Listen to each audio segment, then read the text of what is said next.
நம்ம டீம் அர்ஜுன் தேஷ்வாலுக்கும் நம்ம ஊர் பையனான தீபக் சங்கருக்கும் இன்னைக்கு நைட் ஒரு பயங்கரமான மேட்ச் இருக்கு. ஆமா, Tamil Thalaivas versus Bengaluru Bulls match பத்தி தான் இந்த வீடியோல பார்க்க போறோம்.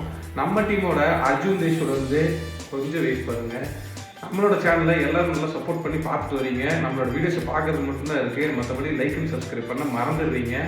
ஸோ நீங்கள் ஒரு லைக் அண்ட் சப்ஸ்கிரைபை கொஞ்சம் தட்டி விட்டு வீடியோ பாருங்கள். இப்போ வீடியோக்குள்ளே போகலாம் கைஸ். நம்ம டீம்லேருந்து அர்ஜுன் தேஷ்வால் லெஃப்ட் சைட் டிஃபென்ஸான நம்ம ஊர் பையன் தீபக் சங்கர் கிட்ட மாட்டாமல் எப்பயும் போல அவரோட சூப்பர் டென்னை கொடுத்தாருன்னா மட்டும் போதும். அது மட்டும் இல்லாமல் நரேந்திர கண்டோலா ரைட் சைட் டிஃபென்ஸில் அவங்களோட கேப்டன் யோகேஷ் தயாடி பாவரி அவர்கிட்ட மாட்டாமல் எப்பயும் போல போன மேட்ச் கொடுத்த பர்ஃபார்மன்ஸே இந்த மேட்ச் அவர் கொடுத்தாருனாலும் பக்காவாக இருக்கும். அட்டாக் பற்றி பார்த்தாச்சு. இப்போ டிஃபென்ஸ்க்கு வருவோம். டிஃபென்ஸை பொறுத்த வரைக்கும் லெஃப்ட்டில் நிதிஷ்குமார் பயங்கரமாக டிஃபென்ஸ் பண்ணிட்டு இருக்காரு. வரவங்களுக்கு வந்து கட்டிப்பிடி தூக்கி அடி தான்.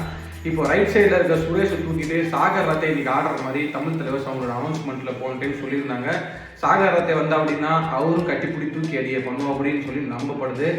இந்த வீடியோவில் நம்ம டிஃபென்ஸை பற்றி பேசியிருக்கே வேணாம். ஏன்னா தமிழ் தலைவாசி தான் one of the best defence இருக்குன்றது நம்ம எல்லாருக்குமே தெரியும்.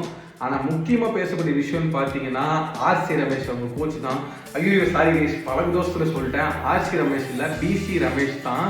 பிசி ரமேஷ் கண்டிப்பாக ஒரு பயங்கரமான ப்ராக்டிஸை போட்டுட்டு தான் இன்னைக்கு கேமுக்குள்ளே வருவாங்க. அது தமிழ் தலைவாசி முறியடிச்சு இன்னைக்கு மட்டும் ஜெயிச்சிட்டாங்க. கமெண்ட்ஸ்ல எல்லாம் வாழ்த்துக்கள் போட்டு கொண்டாடுங்க. ஏன்னா இன்னைக்கு மேட்ச் தமிழ் தலைவாசி ஜெயிச்சுதுன்னா கண்டிப்பாக செமிஃபைனல்ஸ் போவாங்க தமிழ் தலைவாசி. இந்த வீடியோ உங்களுக்கு பிடிச்சிருந்தா நான் முன்னாடி சொன்ன மாதிரி அந்த லைக் அண்ட் சப்ஸ்கிரைப் கொஞ்சம் போட்டு விட்டுக்கோங்க. அடுத்த வீடியோவுக்கு போயிட்டே இருக்கலாம் கைஸ்.